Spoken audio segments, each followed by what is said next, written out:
Good morning. Good morning. Good Monday morning. Monday. Yeah, this is a great day. Just another manic Monday. Got in the car this morning, said, we're just going to hit another Monday. Episode 2. What are we going to talk about? Momentum. Yeah. We're going to talk about momentum. It's Monday. I think the tagline Momentum Monday is somewhat used in the work force, and starting out with some social media and pushing it into starting the week with some momentum. So I think we're going to talk about how we gain momentum and we do practice what we preach. it's a good thing and a bad thing. So you definitely want it to be moving in the right direction. Okay. So what do you mean good thing momentum? So good thing momentum. Why don't we translate it to real estate? Real estate, the number of transactions, I think we're north of 20 in the last 3 years, over $6 million. For us personally, you're speaking? Personally, yeah. So we're talking about lots as in vacant land. We're talking about vacant land, acreage, building homes, renovating homes, buying homes, closing on homes.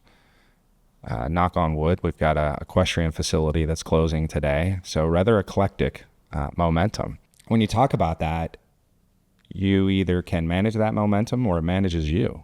And if it manages you, bad momentum, it's pretty suffocating. Yeah, So no one wants to get drug along. Do you know that entrepreneurs struggle with reflecting back on where they came from? Entrepreneurs are so inclined to just move forward. What's the next thing? Gaining that momentum. That happened to us. And one day we were talking about that and what we really had truly accomplished over the last, what time period? 3 years that you're talking about? I'd say 3.5, 4 years. Yeah. I was blown away when we started to list the things that we had accomplished. I was only looking at the next deal and the next thing. Entrepreneurs really struggle with that. Well, it's appreciation, right? And I think the conversation was reflective because we were having a conversation with some friends, and those conversations yield, man, do you guys ever stop?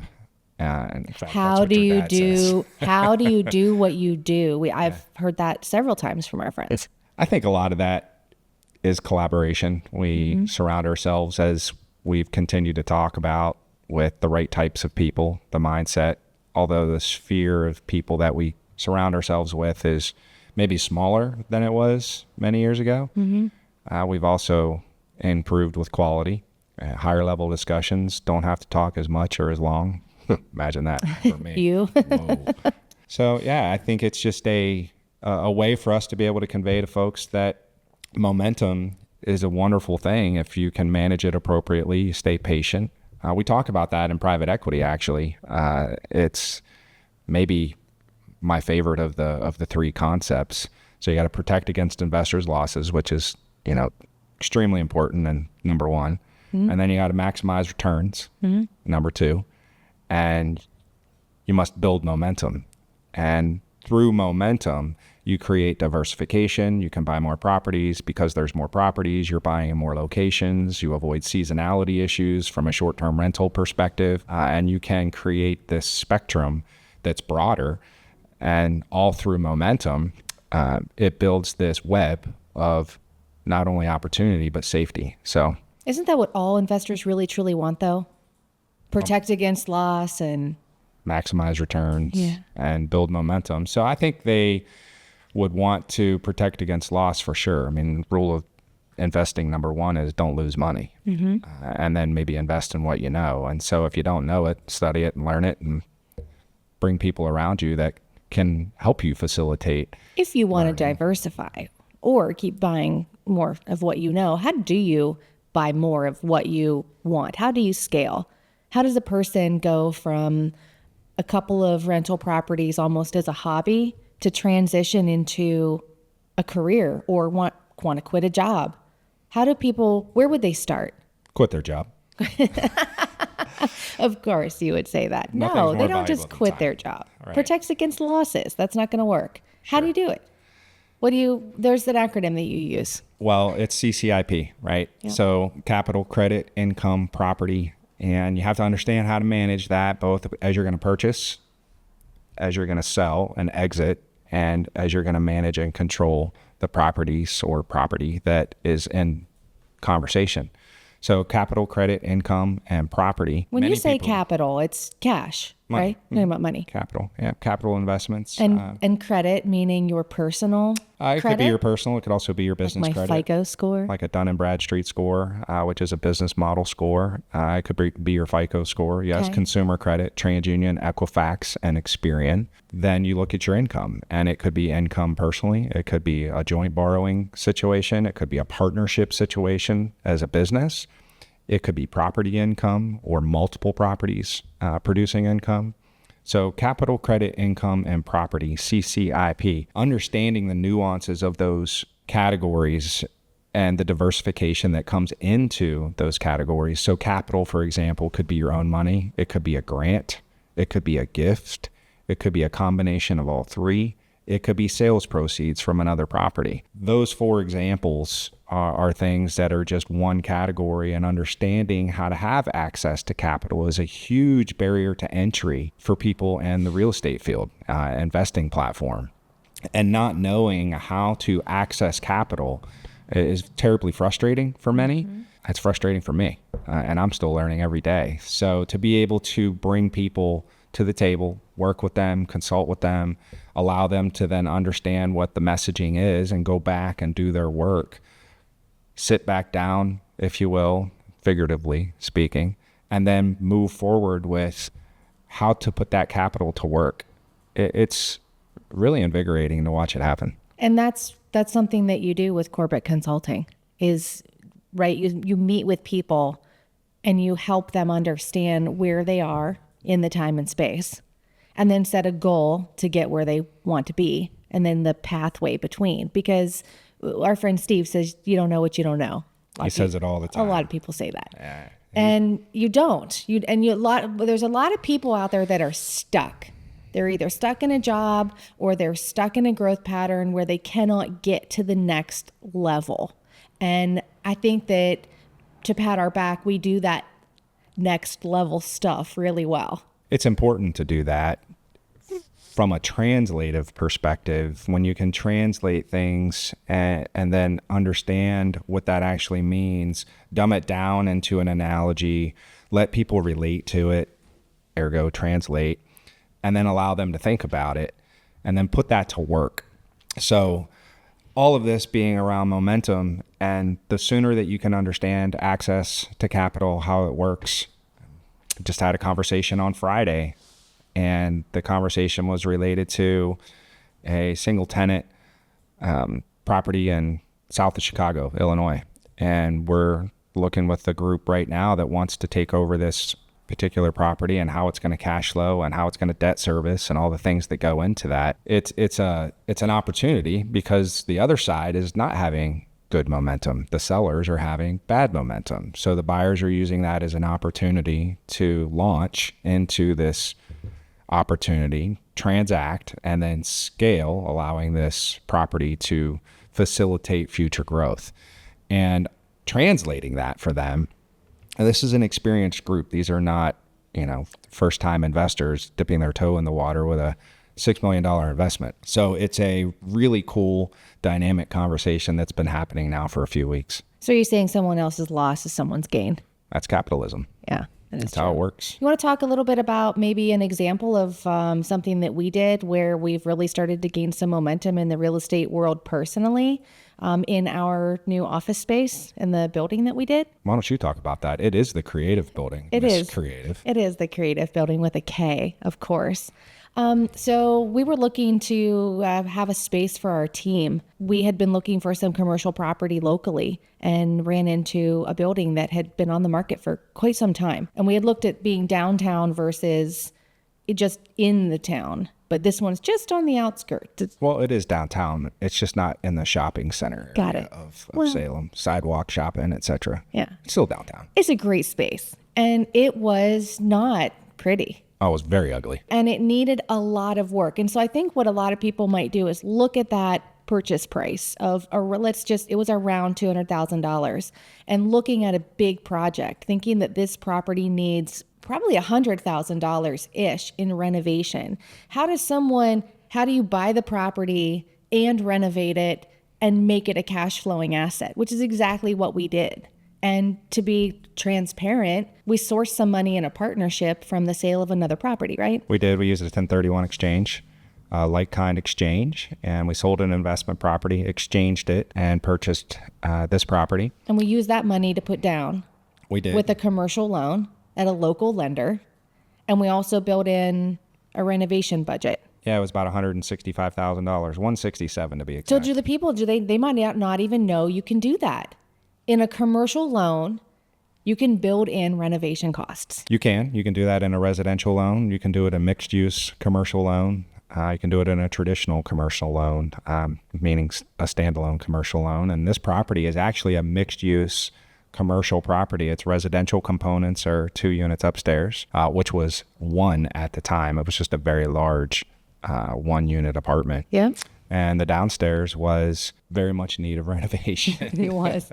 Man, was it dated. I mean, that just loops right back to momentum, though, because a lot of people would not want to finance that big number and then do some projects themselves. And they can renovate and they could put in a furnace and they could have Home Depot do some carpet. And what we're talking about with momentum is not being so nearsighted, to look at the big picture, because that gave us the ability to capture the property, renovate it quickly, and then bam, a beautiful building that we get lots of comments on. That new renovation that you did, that black building in Salem, it looks beautiful and it's cash flowing and up and ready. Or we could have done a lower loan amount and still been, dickering around with trying to fix it up. I think we'll always be dickering around with it because we tinker a lot. Now, I would also say that you don't tinker. That was December of 22. I don't. I have beautiful hands, very soft hands. Very soft hands. That's what I say. Yeah. Probably a better example of momentum than that building itself is, what did we do the month prior? We built a vacation home in Florida and closed in November of 22, and we made it through Hurricane Ian. Yeah, we did. That was a wild story. That was, yeah. You talk about momentum. That storm was nuts. Yeah. I think our... or a gutsy move, because we didn't have to close on that one either. So momentum. We built a house, vacation home, November of 22. We bought a mixed-use commercial property in December of 22. And both of those are cash flowing assets off the ground and running. Yeah. So we were building a new house and we were renovating a commercial space and we were buying a vacation home and we were living in a rental property that we own that is now a short-term rental. And we were there for 9 months while the new house was being done. I'm sure we did other things in there too. But to reflect back on what we accomplished in that short period of time is pretty cool. Very cool. And it's possible. We want to help more people. We want to help people do that. Knowledge is power. And momentum works as long as you manage it. So how do you pick up momentum with some of the topics we were mentioning before? Maybe second home? How do you do that? CCIP. Always start with the money. Right? Is capital. You got to start with the money and you have to find access to capital. A second home, by definition, is not your primary residence, but it's also not an investment property. And it's synonymous with a vacation home, a topic that we know an awful lot about, vacation rentals. We know about it from a realtor perspective, finding them, sourcing them. We know about it from a lending perspective. We know about it from a private equity perspective. We can talk about all that from a capital perspective. How are you going to put that money to work? One of the characteristics of a second home is down payment, and it requires 10%. 10% meaning that if you're going to use traditional income to qualify and not property income to qualify. Traditional income meaning W-2 income or some sort of income associated with your tax return. You can qualify to purchase a second home with 10% down. And many people don't recognize that you're also then permitted to rent out your vacation home. There's a phenomena that happens with that where you now have a cash flowing asset on a second home that did not require 20% down. Because 20% down would be an investment property. That's right. It's an investment property. So it would need to be a vacation home, typically in a resort community area or golf course or some element of relaxation. A lake. A Local. mountain. We've helped some friends locally buy vacation homes. Yeah, and distance is not also a requirement of that, although an underwriter may want to see some distance. You don't want to buy a vacation home in the same community per se. But if it were separate from your primary residence, which is on Main Street, and you're buying a lake home that's 20 minutes away, that is a vacation home. Yeah. And so you can put 10% down on that. But then you can also do a second home, 2B. So lake home is 2A. You can buy mountain home. 2B. How many second homes can you have? As many as they'll allow you to finance under responsible underwriting. So there is no limit per se, unless you reach the Fannie Freddie finance limit, which in this case is 10 today, Wait. plus your primary residence. So we could have 10 second homes. Yes, conceivably. As long as they're in different areas or communities, types of communities. So you can have a golf course home, you can have a lake home, you can have a mountain home, you can have a beach home. We're not married. We are not. So could you have 10 second homes and I could have 10 second homes? Yes. Yeah. Is that why we're not married? I'm not going to get into that's an emotional conversation, right? That could very easily turn into bad momentum. Yes, it could. It could. Kidding aside, just an example of momentum. Again, we talk about good momentum, and one of the ways that you manage a good momentum is avoiding bad momentum. So we'll stay away from that topic. So second homes, 10% down. Said yes. We've done that a couple times. We have. Yeah. More than a couple times. Yeah, and we're going to keep doing it. Brandon and I have a goal. I'm going to throw this out there into the universe, even though I've already said it privately. We are going to purchase one vacation home to be used as a short-term rental a year for the next, well, initially it was 10 years. So I think we have 7 years left in our goal. So one more year for 7 more years to meet our one a year for 10-year goal. Where's our goal this year? Arizona. Yes, it is. Yeah. I'm loving the valley out there. I want to get to Arizona quickly. Yeah. Maricopa County, number 1, number 2, job growth, population growth. So it's a phenomena that will continue to perform on finding access to capital. How are we then going to qualify? Mm-hmm. And that's a CCIP review on a purchase. So it's an insurance strategy. Yep. So it could be far away or it could be close. In the last year, maybe year and a half, we've helped 2 friends buy second homes locally with 10% down, and they're both one just launched yesterday and one is in operation. Yeah, it's pretty great, especially when they reach out to you and sit down and have been watching what we do, and then they actually pick up the phone, which is great. The fantastic piece is picking up the phone, sitting down, having conversations, allowing us to help, which is very gracious to not only be able to have those conversations, but to then listen to them and some of the struggles that they have, which is just what we do every day. So share it. How? They literally didn't know how to do it or that they could. Exactly. Yeah. It's how do you do it? And wow, we did it. So you have this saying about putting the money to work. Turning the money. I call it turning the money. Okay. Right. So in this second home example with gaining some momentum, maybe there's someone out there listening that just doesn't want to be an investor and own 10 rental doors, but they do want to grow their wealth, and they do want to do it in the form of a short-term rental or a vacation home. They start with CCIP, yes, the money, and then, but maybe they have money in equity in their home, or maybe they have it invested somewhere else. What do they do, and what do you mean by turning the money? Well, it could be sitting there. So, by definition, equity is dead money in real estate. It's not working. The only way that it's working is through appreciation. So you're not getting any tax planning benefits associated with that. So tax planning benefits are, the 2 other shuns, amortization and depreciation. And when you evaluate appreciation, amortization, depreciation, and you put all those things together, that's a cat in the hat poem, I think, right? I thought you were going to break out into another poem. Oh, here we go. Jingle this, jingle that. Cat in the hat. So the concept of being able to scale in real estate, momentum, access to capital, 10% down on a second home. Conceptually, people think, okay, well, but my payment. and Yeah. how am I going to manage my payment and Right. the ability to repay. And it's a fearful thing. And so you have furniture and you have who's going to rent it and how much money am I going to make from it. And that's called a KPI, key performance indicator. And you provide those. And as a result of providing those, that's another key component, data. And data integrity is huge for everything that we stand for in consulting with individuals about how.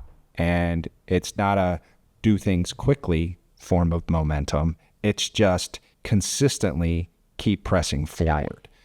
And many times out of fear, people don't do that. They stop, they pause. Right. So I'm a homeowner and I have some equity in my property. It's gone up in value at a pretty rapid rate since about 2019. And maybe they've been there, I don't know, 5 or 10 years in their home, but they have equity in their home. Should they use that equity to buy a second home? Maybe.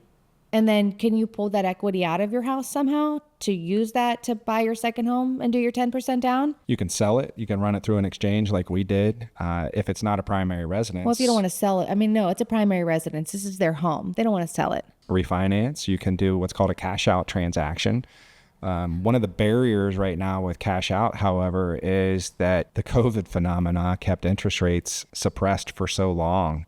And now we're kind of matriculating through this economy that was figuring itself out after so much liquidity was put into the economy. That's a very common objection. Why would I want to exchange my 2.75% interest rate for a refi on today, 6.5%, to pull money out to go do something? Why would I want to do that? Does that make sense? It may. Rate is a catalyst to the money. The only reason that you're having an interest rate conversation is because it's translated to money. So you have to look at your return on the investment that you're getting ready to make and then translate that decision to actual dollars and cents. And so I coined the phrase there, rate is a catalyst to the money. And so if you have an interest rate that's historically very low in the 2s and in the 3s, the lock-in effect, people don't want to necessarily change that because then it makes the payment higher when you're translating that to today's market. Except if you're looking at a cash flowing asset and that new asset can be supported through the income on that particular property that offsets the change in payment that you have on your primary residence, potentially there's a reason that you may want to continue. Now that's a full refinance, but you could also consider a line of credit. Right? Not do all of it. You could look at a line of credit on your securities, When you say securities, you mean? non-qualified asset. So in the securities conversations, it's a non-qualified asset, non-retirement, or qualified asset, which is retirement accounts. And in non-qualified accounts, you can get an SBL, a securities-based loan, line of credit against those securities, not actually spend cash, use a line of credit, draw against it just like it's your house, put that money to work, purchase a cash flowing asset, and still have those funds, those qualified monies in your brokerage account, giving you the returns. And I don't know, the S&P and year to date is somewhere around 18 to 20% in 2024. So if you're getting an 18 to 20% return on your dollars and cents in your securities, and you're borrowing at 8 or 9%, and you're putting that into a cash flowing asset that's going to give you an 8 or 9 or 10 or 15 or 20% return, and you always look at the case studies and the KPI to associate with that. You mean year over year? You're getting your Or year return. to date? Sure.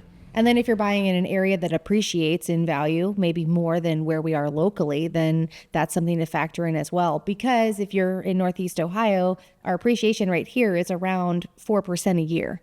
It depends on the market that you're in, Well, it does. In 2019 to 2021 was also another, bizarre period of time post-COVID where real estate values in some areas went up 25%. Locally, where we are in Columbiana, Mahoning, and Trumbull County, it was around 20% from 2019 to 2021. But normally, in normal years, 5 to it's 6% is the national Right. average. Okay, so that's the rate at which my home is going to appreciate. But if I took some money and refinanced and restructured my current situation and then used some of that money to buy a vacation home in an area that did have a standard appreciation rate that was higher, like 15 or so percent, areas like Florida, Arizona, North Carolina, South Carolina. yeah. And so then you're Tennessee. riding that appreciation wave and there's with the value of your property there. So not only are you moving some money around over here, you're also buying an appreciating asset in an area that is a little more desirable, should Robust. I say? Yeah, than sure. Yeah, in that market. So it's rather eclectic. We just spent 5 minutes talking about securities and houses and appreciation and tax planning and all the things that we do every single day. And so the part of momentum is sharing all of that with our audience, more than just a Friday, Saturday, Sunday conversation with friends and family. So it's something we want to bring to the masses and let everybody begin to understand at a higher level. It's not as hard as what you think it may be. You need some direction and like a wingman, if you will. Or you have one spouse, it's a couple, and they don't maybe one's more conservative and one's more risky, and they need some guidance, that's what we do as real estate professionals. Who's more conservative in our relationship? That would be me. Huh. If you ever want some, wingman gust for making a decision, ask Brandon, and he will encourage you. Cue the Bette Midler song right now. Wind Beneath My Wings, right? Yeah. Although you will be the first one to say, no, man, that's a bad idea. Oh yeah. You can't always do it. You just can't be afraid to do it. And evaluating, understanding, comprehending, looking ahead, it's pretty awesome to be able to share that.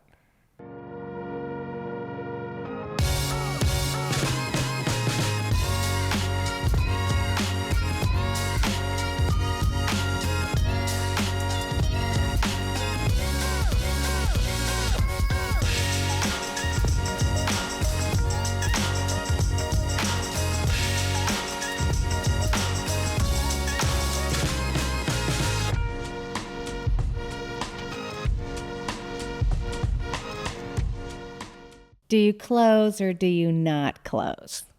Close. You're asking the wrong guy. Gutsy moves.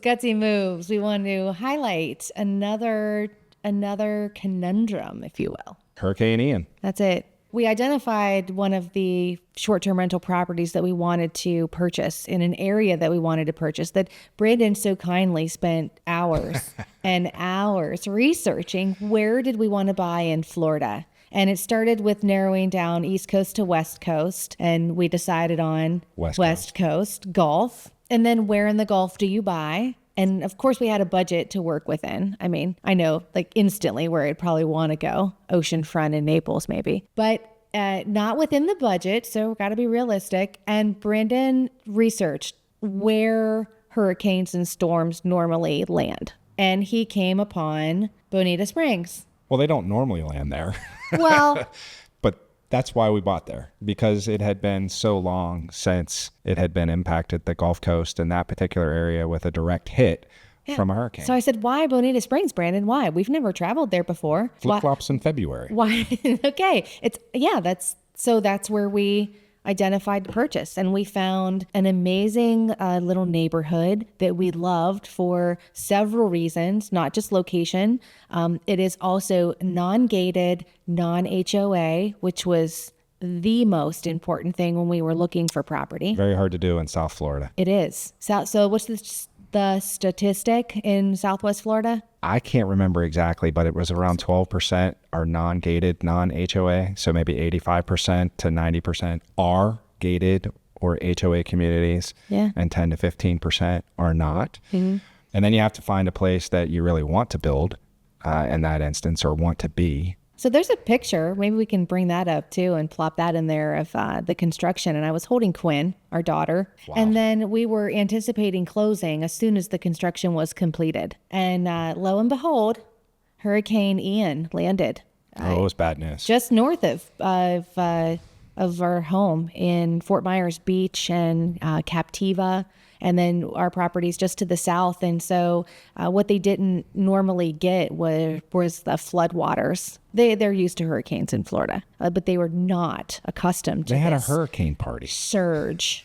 In Naples, there's literally footage of people. The surge was intense. And so we're looping this back into momentum and gutsy moves because it's meeting our goal with momentum. And it was a gutsy move because we had not closed on our property. And we were supposed to close that week. And Ian hit on a Wednesday. We hadn't, yet transferred the property. It didn't belong to us, but it was our home. And we had a rising interest rate market that we did not bank on. Inflation was out of control. Yes. The hurricane had a huge impact not only on the land itself and property, and then everything that comes with that, the economy, a run on groceries, a run on building materials. You have insurance companies and demolition companies, and it was just a war zone, especially directly across the bay from us at Fort Myers Beach. I had never seen anything like that. It was devastating. Oh, it was a war zone. It was bad news. Yeah. And so do you close or do you not close? So our home had water on the floor a couple inches, only a couple of inches because of that pool. And then so the pool was filled with hurricane waters, and it enabled our home to not be a loss of any kind, really, other than some interior doors and flooring and things that could be repaired. And so we closed. Obviously we closed, but we didn't have to. I mean, the home was not in the current condition as where we went under contract, and we did not have to do that. But we did give the builder an opportunity to come in and make those repairs, which he did swiftly. We were very fortunate. There were people that waited a year or more to get people to come to their house to make repairs. The builder obviously needed the money. He's leveraged with building new homes. And so a quick close from an influx of cash, I'm sure, was a big motivator. And so we closed on this property, but that was a pretty big gutsy move with a lot of unknowns and still loose ends. So, yeah, I mean, it was nuts. That was one of the more, I won't say it's the gutsiest move, but it's definitely gutsy. Yeah. And look at it now. Bonita Margaritaville is alive. Yeah, and that's we're also riding that appreciation wave. So when's the best time to buy real estate? We have a statement. You know it. 5 years ago. That's right. 5 years ago. Yeah. So even with the hurricane, I don't know if we just had faith or optimism overrode all of the decision and critical thinking that we went through with that. But I'm glad that we did it. I'm happy that we closed. And that property today is more valuable than it was when we purchased it due to appreciation. And we'll work through the kinks. We've enjoyed the property ourselves. Oh, it's great. We spent last Christmas there. We had New Year's there, and we had friends there with us. So yeah, we love it. Bonita Margaritaville, Bonita Springs, Florida. And it's a property that neighbors a few thousand acre preserve that the Ritz-Carlton family of residences is building some towers directly behind us, which was the huge draw. So we were analytical about where we buy, what's the why, and how are we going to do it. And we found out very early that property has already been, started a little bit further along. And we ended up finding out that the Ritz-Carlton was going to be building some towers directly behind us. Yeah. So another draw. What's the reason why? Population growth. We look at that too for appreciation. Bonita Springs, 11 miles north of Naples. Yeah, Naples is... I'm ready to go. You ready to go? Yeah, yes, I am. Naples is a beautiful community. It's also very high dollar value for a lot of people to get into. It's like a natural migration, right? That if Naples is overspilling into Bonita Springs, if you will. I think Naples... we were having lunch one day, and I remember someone telling me that it's got the highest concentration of billionaires in the world is in Collier County. We might need some data integrity with that on a search. I'm not sure if that's going to be true or not, but we can maybe find out. It's just a beautiful high area. Anyway, very high. Yeah. So that's the moral of the story. Don't let fear get in the way, even a hurricane and a natural disaster, because one of the things that we kept saying to ourselves is, like, when we were in that mental ping pong of now what do we do? People are not going to stop going to the beach. Ever. They're not going to stop going on vacation. They're not going to stop wanting to enjoy a pool at a home that overlooks a preserve, that you can walk to a 4+ star hotel and enjoy the resort, the beach, their pool, all the happenings that go on those grounds. So yeah, you just have to look past and have an understanding that what's going on around you. And those are the analytics that we spend time really diving into. At least I enjoy diving into them. I probably drive you crazy. I enjoy listening to the result of you diving into them.